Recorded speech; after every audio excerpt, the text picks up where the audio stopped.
জয় জুবিন দা অমৰ হোক। কালি আছিল 23 তাৰিখ আৰু আমাৰ হিয়াৰ আমঠু বুকুৰ কুটুম জুবিন দাৰ শেষ কৃত্য সম্পন্ন কৰা হ'ল কমাৰকুছিৰ ৰাজহুৱা শ্মশানত।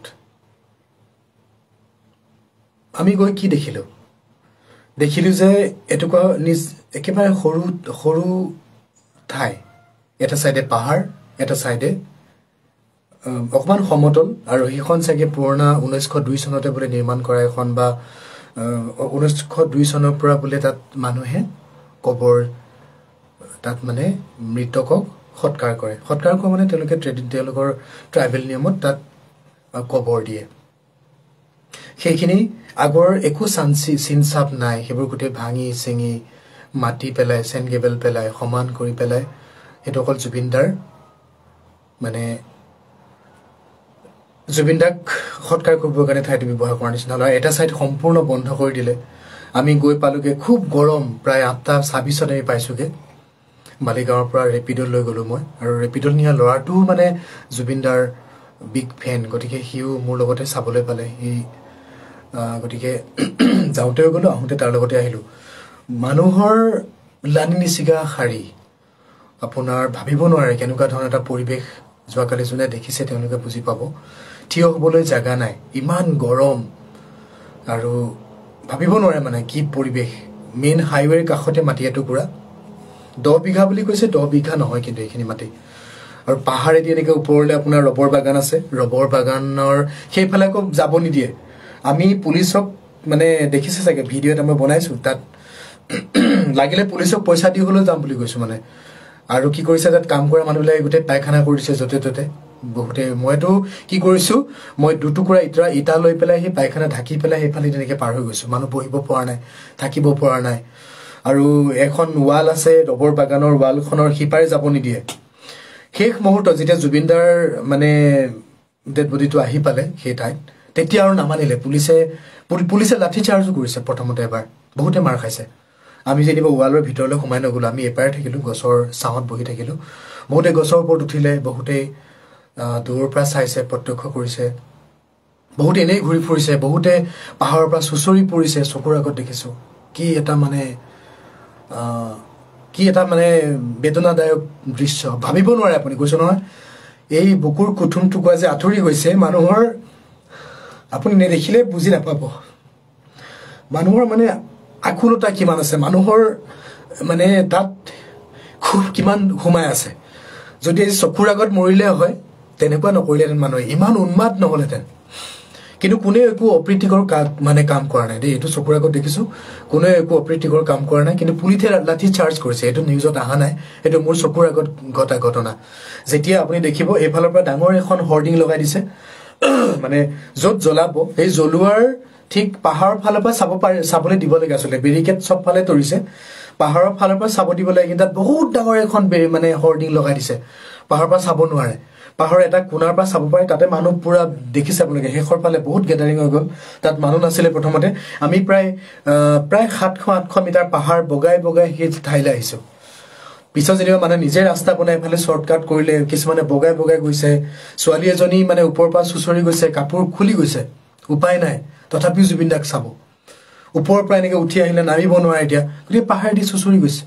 ভাবিব নোৱাৰে মানে কি পৰিস্থিতি। কালি আমি নোবোৱাকৈ ৰাতিপুৱা সেই ঘৰতে যি পৰহি ৰাগ খাই যোৱা, আৰু দিনত পানী খাই সেই সন্ধিয়া 5-6টালৈকে মই যেনিবা জ্বলোৱাৰ শেষলৈকে মই নাথাকিলোঁ। কেলৈ, মই জুবিন দাক জ্বলোৱা মই চাব নোৱাৰিলোঁ। সেইটো মোৰ সেইটো কেপাচিটি নাই মানে।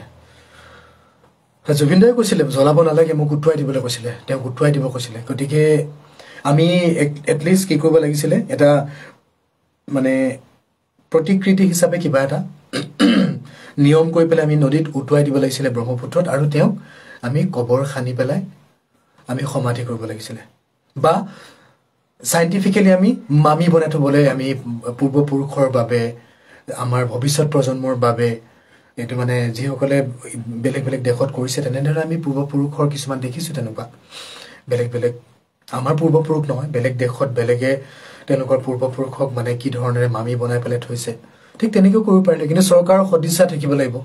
চৰকাৰৰ সদিচ্ছা থাকিলেহে আজি এই যিসকলে অভিযোগ তুলি মানে ৰাইজেতো অভিযোগ তুলিছে ন, কাৰোবাকতো আঙুলিয়াইছে ন, যে এছ কোনোবা মহন্ত, কোনোবা এছ বোলে শৰ্মা, কোনোবা এছ বোলে গোস্বামী, মই নামবোৰ নলওঁ, আপোনালোকে জানে।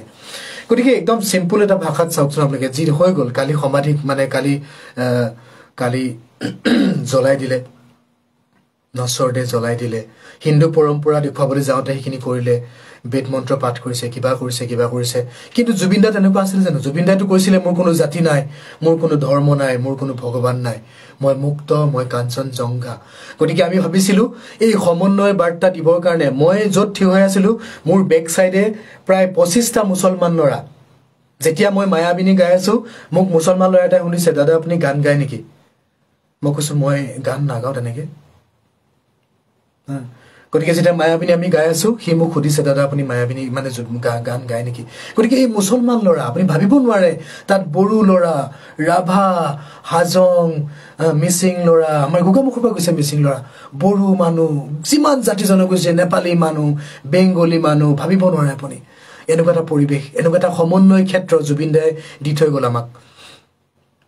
গোটেইখনকেই এক কৰি থৈ গ'ল, একতাৰে বান্ধি থৈ গ'ল। কিন্তু আমি কি কৰিলো? আমি অকল হিন্দু পৰম্পৰাৰে তেওঁ সৎকাৰ কৰিলো। তাত কি কৰিব লাগিছিল গম পায়নে? যদি আপোনালোকে হিন্দু পৰম্পৰা কৰিবলৈ মন আছিলে, তাৰ আগে আগে তাত এটা সৰ্বধৰ্মৰ প্ৰাৰ্থনা কৰাৰ খুব প্ৰয়োজন আছিলে। সেয়া লাগিলে মানে এই আমাৰ সোণাপুৰতে হওক বা আমাৰ ষ্টেডিয়ামতে হওক। তাত সৰ্বধৰ্ম কি?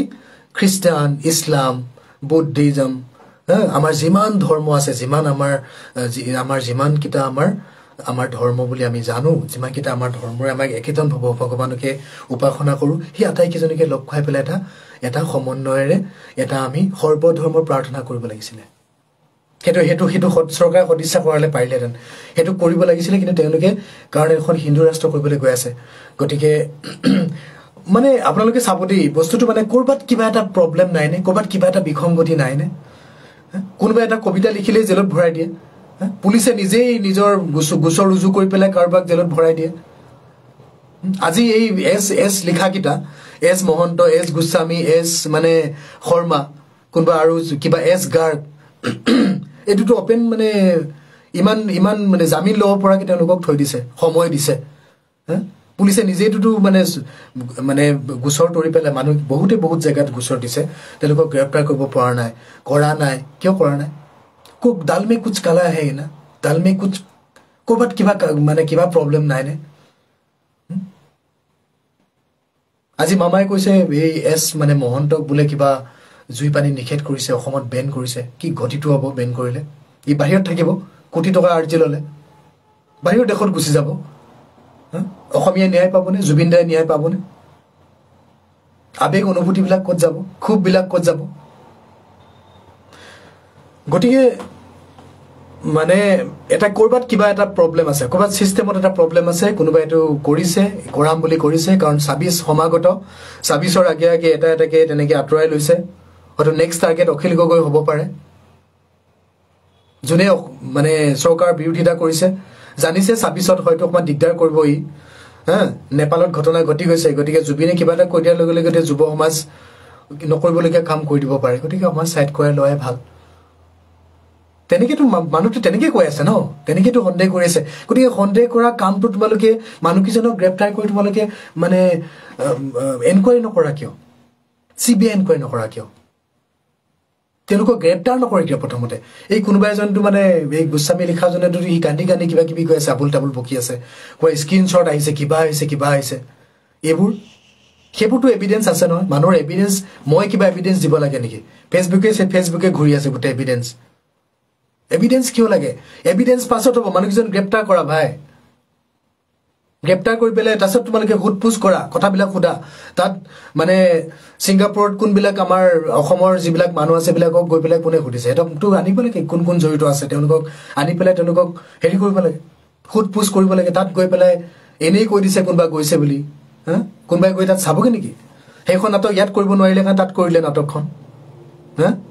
মৰিলে মৰক যা, চিজাৰ বেমাৰী পানীৰ কাৰণে জুইৰ ওচৰত যাব নালাগে, পানীৰ ওচৰত যাব নালাগে, পানীৰ ওচৰত যাব দে, মৰিলে মৰক যা।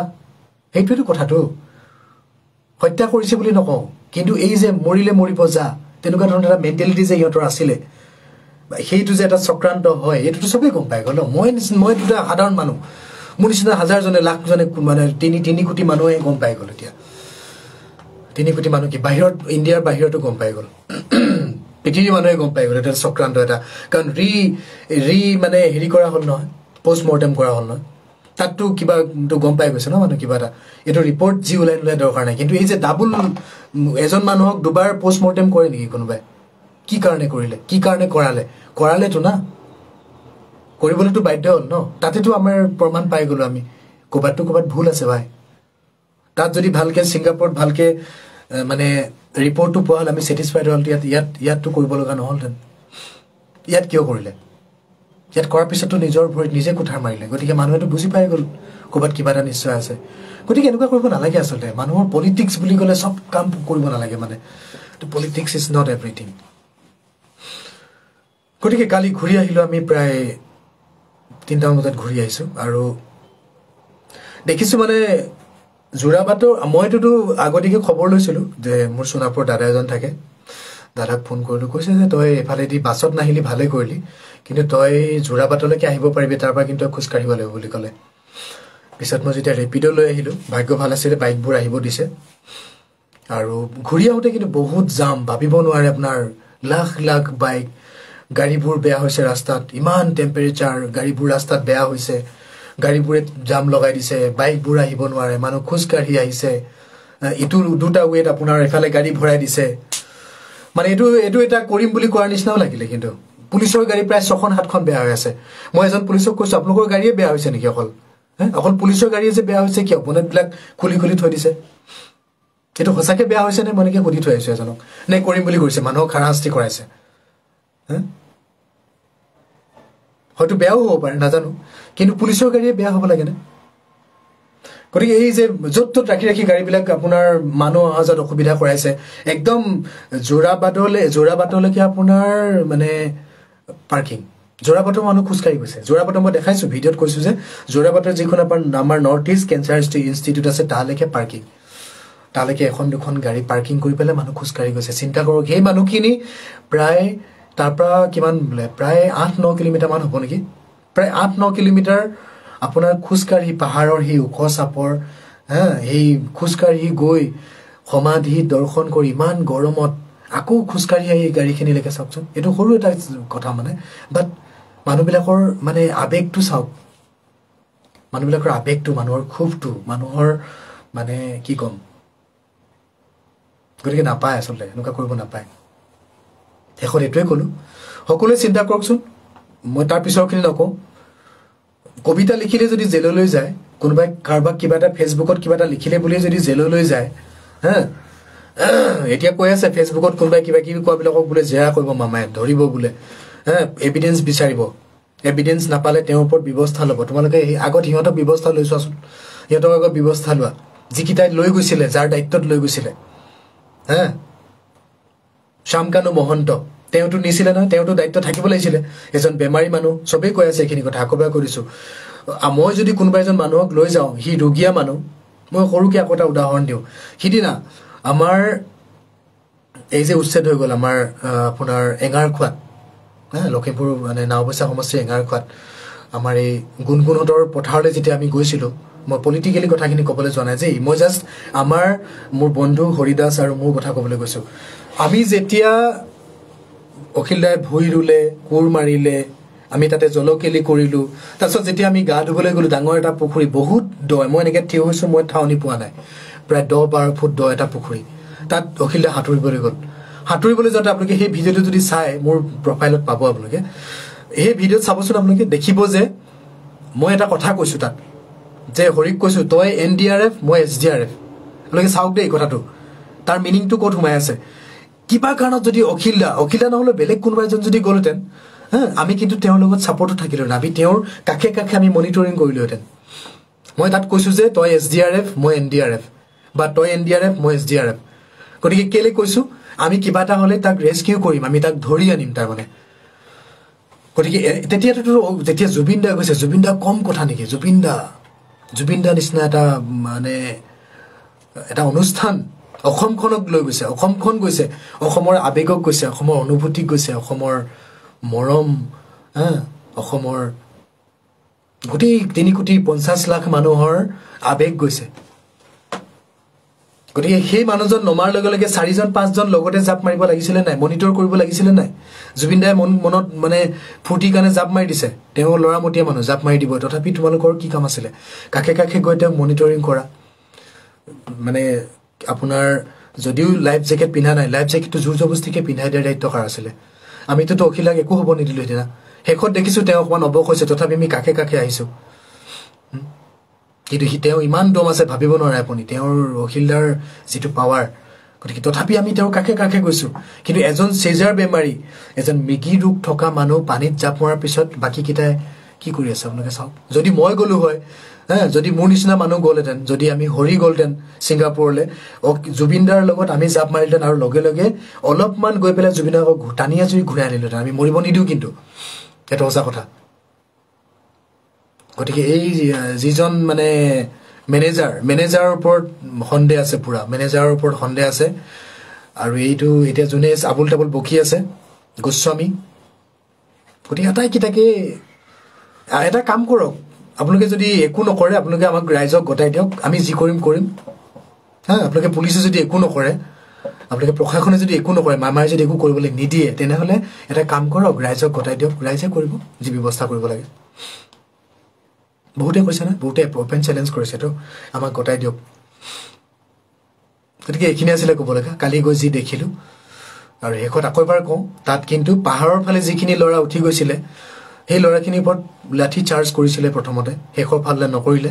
কিন্তু আমি ভাবিছিলোঁ যে যিহেতু বেৰিকেড দিয়া আছে, চাৰিওফালৰ পৰা চাব দিব লাগিছিলে। যিহেতু ঠাইটো সৰু, অকল এটা ছাইডৰ পৰা আপুনি মানুহ তাত মানুহে চাব নোৱাৰে, মানুহে ভৰি দিবলৈ জেগা নাছিলে তাত।